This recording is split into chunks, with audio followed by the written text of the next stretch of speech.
Fear doesn't start as a monster. That's another truth most people miss. It starts as a feeling in the body, a tightening in the chest, a shallow breath, a pause that lasts a little too long. At first, it's just information, a signal, a moment of hesitation. But when you don't question it, when you don't examine it, when you don't move through it, fear begins to shape your identity. You stop saying, I feel afraid, and you start saying, I'm not the kind of person who does that. And that sentence quietly erases entire futures. Fear doesn't just stop actions. It edits your self-image. It convinces you that boldness belongs to other people. That courage is a personality trait you weren't given. That confidence is something you're supposed to be born with.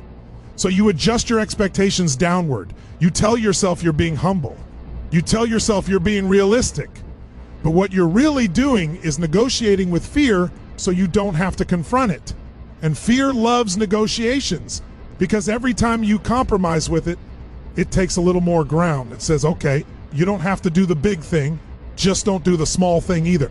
Then later it says, you don't need to change everything, just stay quiet here. Then later it says, you've already waited this long, what's a little longer? And before you realize it, years have passed. Not because you weren't capable, not because you didn't have opportunities, but because fear kept convincing you that tomorrow was safer than today. Fear is patient. It doesn't rush you. It doesn't panic. It knows time is on its side if you don't act. That's why so many people look back on their lives not with rage, but with confusion. They say, I don't know how I ended up here. I always meant to do more.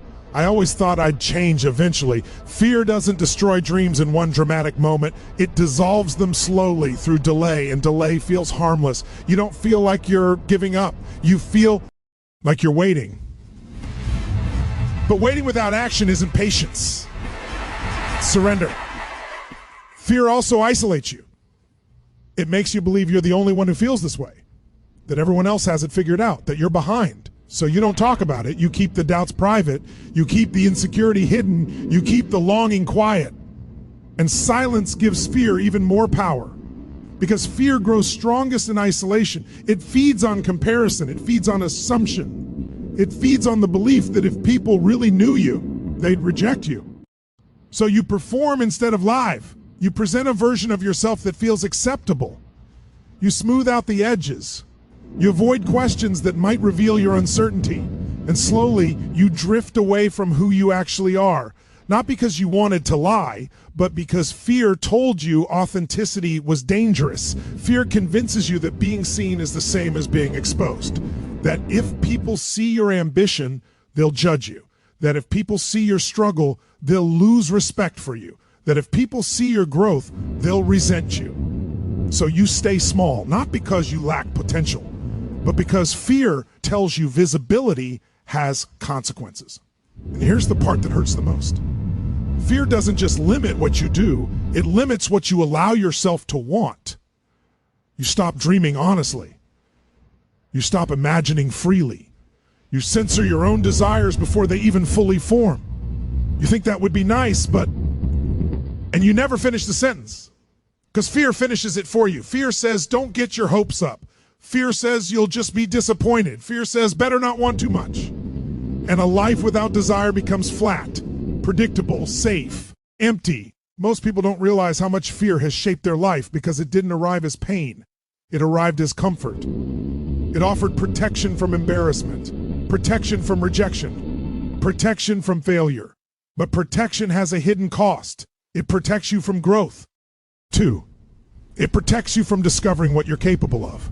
It protects you from becoming someone you haven't met yet. And fear never tells you that part. Fear frames itself as wisdom. It says, I'm just trying to keep you from getting hurt.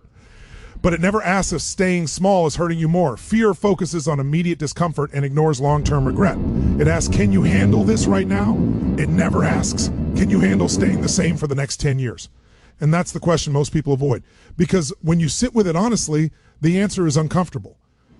You can handle fear for a moment. You can't handle regret forever. At some point, something inside you gets tired. Not angry, not dramatic, just tired. Tired of explaining why you didn't try. Tired of watching other people live versions of the life you imagined. Tired of feeling like you're always preparing but never arriving. That tiredness isn't weakness, it's awareness. It's the part of you that knows fear has been overstepping. And when that awareness grows, fear starts to lose its grip. Not because it's gone, but because it's exposed. You start noticing how fear speaks. You notice that it always predicts the worst case scenario, that it never acknowledges your resilience, that it assumes failure but never considers adaptation. You start seeing that fear doesn't trust you. It doesn't trust your ability to learn. It doesn't trust your ability to recover. It doesn't trust your ability to grow. And once you see that, something shifts. You stop treating fear like a reliable advisor. You stop asking it for permission. You start acting based on values instead of comfort. And that's when fear gets loud. Not stronger, louder. Because fear panics when it's ignored. It raises its voice. It throws more images at you. It reminds you of every past mistake. But here's the difference. Now, you don't argue with it. You don't try to silence it. You move anyway. And that movement rewires something inside you. You learn that fear can exist without controlling you. That discomfort doesn't mean danger. That uncertainty doesn't mean disaster. You learn that courage is a muscle. It grows through use. The first time you act despite fear, it feels heavy.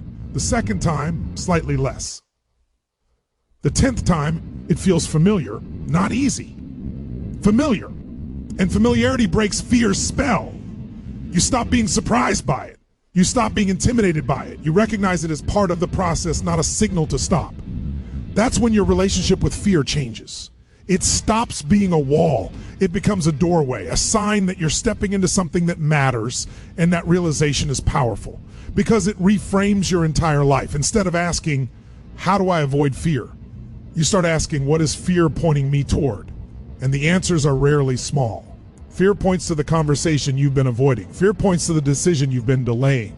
Fear points to the version of yourself you've been postponing. And when you finally turn toward those things, something unexpected happens. You don't fall apart. You don't collapse. You don't fail the way fear promised you would. You adjust. You learn. You get stronger. And even when things don't go perfectly, you realize something crucial. You survived. That realization builds a quiet confidence, not arrogance, not bravado, confidence rooted in experience. You stop needing guarantees. You stop needing certainty. You trust yourself to respond instead of predict. And that's freedom. Freedom isn't the absence of fear. Freedom is knowing fear doesn't own you. It's waking up and choosing honesty over comfort.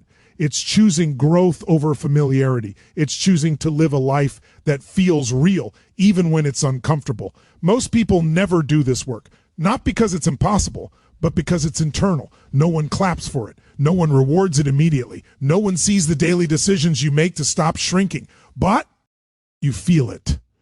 You feel the difference in how you walk into rooms and how you speak and how you decide. You stop waiting for permission. You stop needing validation. You move with intention. And slowly, quietly, fear stops controlling your life. It's still there, but it's no longer in charge. And one day you'll look back and realize something profound. The life you were afraid to live was the life that was waiting for you all along.